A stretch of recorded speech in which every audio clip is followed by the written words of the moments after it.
अब जाकर ये बात साफ हुई है कि दरअसल बागेश्वर धाम के पंडित धीरेन्द्र कृष्ण शास्त्री को घेरने के लिए एयरपोर्ट तेज प्रताप यादव क्यों नहीं पहुंचे। दरअसल आपको बताते चले कि बाबा के बारे में और सुरक्षा के बारे में कुछ ऐसी जानकारियां निकलकर सामने आई है जिसे जानकर आप हैरान रह जाएंगे। दरअसल इस 3 से 5 मिनट की रिपोर्ट में हम इसी को आपको विस्तार से बताने जा रहे हैं, जिसे सुनकर आप दंग रह जाएंगे। नमस्कार, मैं प्रिंस कुमार सिंह और आप देख रहे हैं पॉजिटिव इंडिया। दरअसल बागेश्वर धाम के पंडित धीरेन्द्र कृष्ण शास्त्री की सुरक्षा व्यवस्था जो है वो 5 लेयर की है और आप ये जान करके दंग रह जाएंगे कि दरअसल उनको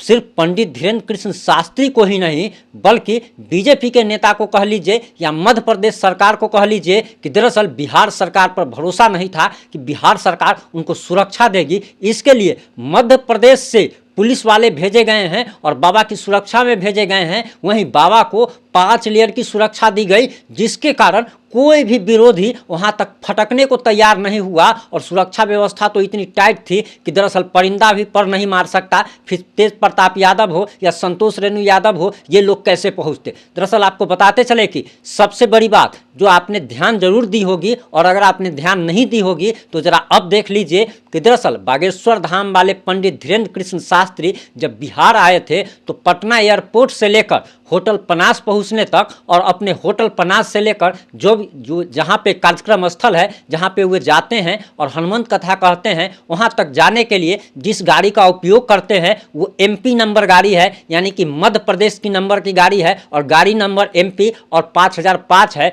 जिससे आप समझ सकते हैं कि बागेश्वर धाम की सुरक्षा व्यवस्था कितनी टाइट है कि बिहार की गाड़ी तक पर भरोसा नहीं किया गया। मतलब बिहार की गाड़ी तक पर भी भरोसा नहीं किया गया कि आखिर बागेश्वर धाम वाले बाबा धीरेन्द्र कृष्ण शास्त्री बिहार की गाड़ी पर भी बैठे। दरअसल उनके लिए स्पेशल गाड़ी मध्य प्रदेश से बिहार भेजी गई। और सबसे बड़ी बात यही नहीं है कि सिर्फ गाड़ी ही भेजी गई, बल्कि मध्य प्रदेश सरकार की तरफ से पुलिस वाले भी भेजे गए, कमांडो भेजे गए। वहीं अब आपको हम उनके लेयर की जो 5 लेयर की सुरक्षा व्यवस्था है उसके बारे में बताने जा रहे हैं, जिसे सुनकर आप दंग रह जाएंगे। सबसे पहली सुरक्षा जो बाबा के साथ है वो उनकी गाड़ी है, जो कि उनका सबसे बड़ा सुरक्षा कवच कहा जा रहा है। दूसरा जो उनका सुरक्षा व्यवस्था है वो उनके निजी कमांडो हैं, और उनके निजी कमांडो जो हैं वो लाखों की भीड़ में बाबा जब खड़े होते हैं तो उनकी नज़र लाखों लोगों पर होती है, और वे लाखों लोगों की नज़र को पहचानने का रुतबा रखते हैं, क्षमता रखते हैं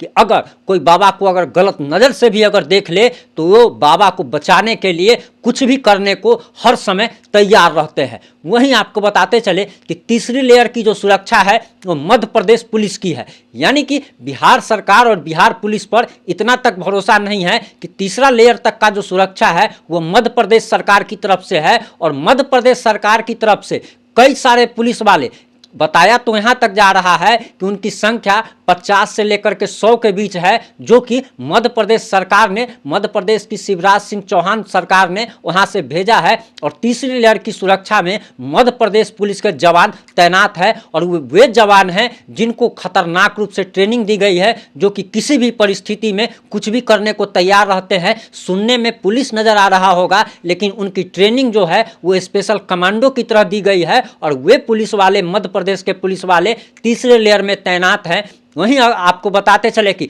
चौथे लेयर में जो सुरक्षा व्यवस्था है वो बिहार सरकार की है, और बिहार सरकार के 15 मजिस्ट्रेट जो है वो तैनात है। यानी कि चौथी लेयर की जो सुरक्षा व्यवस्था है और उसमें बिहार सरकार ने जिन मजिस्ट्रेट की नियुक्ति की है वे मजिस्ट्रेट उनकी सुरक्षा में तैनात है। वहीं अगर 5वें लेयर की सुरक्षा व्यवस्था की बात की जाए तो सिर्फ और सिर्फ बागेश्वर धाम वाले पंडित धीरेन्द्र कृष्ण शास्त्री की एक व्यक्ति की सुरक्षा में बिहार सरकार ने 500 पुलिसकर्मियों की तैनाती की है। अब जरा आप सोचिए कि पहला लेयर की जो सुरक्षा व्यवस्था है वो बाबा की गाड़ी है, जो कि अभेद गाड़ी कहा जा सकता है, अभेद किले की तरह है। और दूसरे लेयर की जो सुरक्षा व्यवस्था है वो बाबा के निजी कमांडो हैं, जो कि एनएसजी के कमांडो से भी ज़्यादा खतरनाक हैं। वहीं तीसरे लेयर की जो सुरक्षा व्यवस्था है वो मध्य प्रदेश के खतरनाक पुलिस वाले हैं, जिनको खतरनाक रूप से कमांडो की तरह ट्रेनिंग दी गई है। चौथे लेयर की जो सुरक्षा व्यवस्था है उसमें बिहार सरकार के आला अधिकारियों, जिनको मजिस्ट्रेट के तौर पर नियुक्ति की गई है, है वे लोग हैं और बिहार सरकार के जो तेज तर्रार अधिकारी हैं उनको मजिस्ट्रेट के पद पर नियुक्ति की गई है। नहीं, 5वें लेयर में बिहार सरकार के 500 पुलिसकर्मी की तैनाती की गई है और 500 पुलिसकर्मी जो तैनात किए गए हैं इनको भी एक स्पेशल ट्रेनिंग दी गई है। अब जरा इन सुरक्षा व्यवस्था को सुन करके आपको क्या लगता है कि तेज प्रताप यादव या जितने भी विरोधी थे उनका हिम्मत भी होगा कि बाबा के पास फटक जाने का? आपको बताते चले कि दरअसल बाबा पर कई सारे अभद्र टाइप की टिप्पणियां की जा रही है और नाम तक लेना नहीं चाहेंगे, क्योंकि यही वो लोग चाहते हैं ताकि विवादास्पद, देखिए अभी के समय में क्या हो गया है कि अच्छा काम करने वालों को लोग प्रोत्साहित नहीं करते, अच्छा काम करने वालों को लोग नहीं देखना चाहते, लेकिन अगर आप बुरा काम अगर करते हैं तो आप तुरंत ही लाइमलाइट में आ जाते हैं। आपने देखा होगा कि अगर सड़क पर से ही कोई बहुत ही अच्छा कपड़ा पहन करके अगर जा रहा हो तो भले ही लोग उसको एक नज़र ना देखे, लेकिन अगर सड़क पर अगर कोई नंगा अगर जो है बिना अंडरवियर और बनियान का अगर व्यक्ति घूमते हुए नजर आए तो उसको देखने के लिए 500 लोगों की भीड़ जमा हो जाती है। वही बिहार के और भारत के लोग करते हैं और ये मेंटलिटी बन चुकी है कि दरअसल अगर चर्चा में आना है तो कुछ भी ऐसा विवादास्पद बयान दे दो अभिव्यक्ति की आज़ादी के नाम पर, जिससे आप मीडिया में आ जाएं, चर्चा में आ जाए। और इसी के लिए बाबा बागेश्वर धाम पर अभद्र टाइप की टिप्पणी की जा रही है, उनको तारी पीने की सलाह दी जा रही है और उन पर ऐसे ऐसे अभद्र टिप्पणी की जा रही है कि जो कि हम कैमरे पर आपको बता तक नहीं सकते, हम उन लोगों का नाम तक नहीं लेना चाहेंगे, क्योंकि इनसे उनकी मंशा की पूरी होती है कि वो लोग जो चाहते हैं कि हम मीडिया में आए, लोग नाम बोले, तो वो फालतू लोग हैं जो कि इन फालतू लोगों का नाम तक लेना पसंद करते हैं। हम अपने चैनल पर इन लोगों का नाम तक लेना नहीं पसंद करते। वहीं आपको बताते चले कि बाबा की सुरक्षा व्यवस्था इतनी ज़्यादा टाइट की गई कि सिर्फ 500, ये तो आपको हमने बाबा की पर्सनल सुरक्षा बताई और वहाँ पे लगभग 3000 पुलिसकर्मियों की तैनाती की गई है कार्यक्रम स्थल पर। वहीं आपको ये भी बताते चले कि आज बाबा के हनुमंत कथा का आखिरी दिन है और आज भी लाखों लोगों की जुटने की उम्मीद जताई जा रही है। वहीं आपको बताते चले कि लोगों की आस्था इतनी ज़्यादा बागेश्वर धाम में है कि रात के 3-3 बजे तक लोग जगे हुए रहते हैं और रात के 3-3 बजे तक लाखों लोग कार्यक्रम स्थल के मैदान में, जिसको जहाँ पे जगह मिल जाता है वो वहाँ पर सो जाता है। और इतनी भीषण गर्मी में आप सोच सकते हैं कि इतनी भीषण गर्मी है और जहां लाखों लोग जमा हो जाए वहां और ज़्यादा गर्मी होने लगती है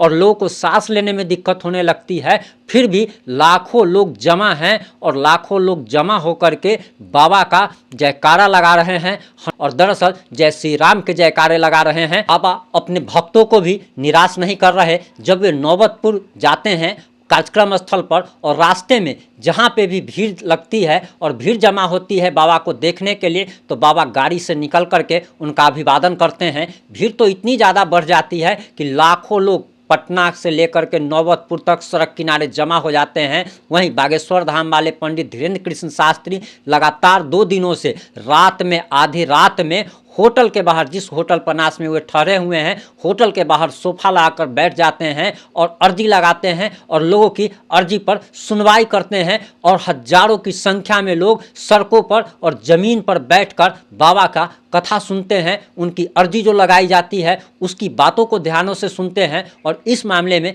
जैसे ही अब कुछ नया अपडेट आता है हम आप लोगों तक जरूर पहुंचाएंगे। जुड़े रहे हमारे साथ। अगर आप चैनल पर नए हैं तो चैनल को जिंदा रखने के लिए चैनल को सब्सक्राइब जरूर करें। अगर फेसबुक पेज पर वीडियो को देख रहे हैं तो फेसबुक पेज को फॉलो जरूर करें। जुड़े रहे हमारे साथ। जय हिंद, जय भारत, जय जय बिहार।